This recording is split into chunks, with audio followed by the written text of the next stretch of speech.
ವೀಕ್ಷಕರಿಗೆಲ್ಲ ನಮಸ್ಕಾರ. Welcome to my YouTube channel. ಕನ್ನಡದ ಖ್ಯಾತಿಯ ನಟಿ ಅನುಶ್ರೀ ಮದುವೆ ಆಗಲು ಸಜ್ಜಾಗಿದ್ದಾರೆ. ಪ್ರಸಿದ್ಧ ಕನ್ನಡ ಆಂಕರ್ ಅನುಶ್ರೀ ಅವರು ಆಗಸ್ಟ್ 28ರಂದು ರೋಷನ್ ಅವರನ್ನ ವಿವಾಹವಾಗುತ್ತಿದ್ದಾರೆ. ಬೆಂಗಳೂರಿನ ಹೊರವಲಯದಲ್ಲಿರುವಂತಹ ರೆಸಾರ್ಟ್ನಲ್ಲಿ ಈ ವಿವಾಹ ನಡೆಯಲಿದೆ.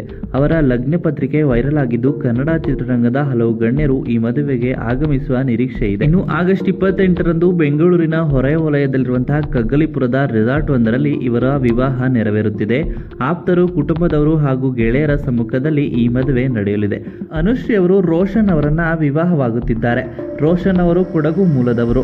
ಅನುಶ್ರೀ ವಿವಾಹವಾಗುತ್ತಿರುವ ದಿನಕ್ಕೆ ಒಂದು ವಿಶೇಷವಿದೆ. ಅದಕ್ಕೆ ಕಾರಣವೇನು ಅಂತ ಈ ವಿಡಿಯೋ ಮೂಲಕ ತಿಳಿಸ್ತೀನಿ. ವಿಡಿಯೋನ ಸ್ಕಿಪ್ ಮಾಡದೆ ಕೊನೆವರೆಗೂ ನೋಡಿ. ಅನುಶ್ರೀ ಹಾಗೂ ರೋಷನ್ ಅವರದು ಪ್ರೇಮ ವಿವಾಹ ಎನ್ನಲಾಗ್ತಾ ಇದೆ. ಅವರು ಈ ಮೊದಲು ಪುನೀತ್ ಅವರ ಮನೆಯಲ್ಲಿ ಭೇಟಿಯಾಗಿದ್ದರು. ಆ ಬಳಿಕ ಇಬ್ಬರ ಮಧ್ಯ ಪರಿಚಯ ಬೆಳೆದು ಪ್ರೀತಿ ಮೂಡಿತು. ಈಗ ಪರಸ್ಪರ ಮನೆಯವರ ಒಪ್ಪಿಗೆ ಪಡೆದು ಅವರು ವಿವಾಹವಾಗುತ್ತಿದ್ದಾರೆ. ಇನ್ನು ಈ ಮದುವೆಯ ಸಂಭ್ರಮ ಬೈಸ್ ಆನ್ಲೈನ್ ಸ್ಟುಡಿಯೋನಲ್ಲಿ ಮದುವೆ ನೆರವೇರ್ತಾ ಇದೆ. ಇನ್ನು ಅನುಶ್ರೀ ಅವರು ಮದುವೆ ಆಗ್ತಿರುವ ದಿನ ತುಂಬಾನೇ ವಿಶೇಷವಾಗಿದೆ. ಏಕೆಂದರೆ ಇದು ಪಂಚಮಿ ದಿನ.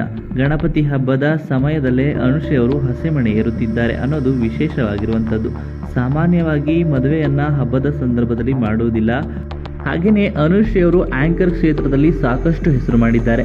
ಇತ್ತೀಚೆಗೆ ಅನುಶ್ರೀ ಅವರ ಲಗ್ನ ಪತ್ರಿಕೆ ವೈರಲ್ ಆಗಿದೆ.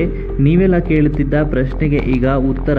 ಏಕಾಂಗಿ ನಿರೂಪಕಿಯ ನಂತರ ಅರ್ಧಾಂಗಿಯಾಗುವ ಹೊಸ ಮನ್ವಂತರ ಎಂದು ಲಗ್ನ ಪತ್ರಿಕೆಯಲ್ಲಿ ಅನುಶ್ರೀ ಬರೆಸಿದ್ದಾರೆ.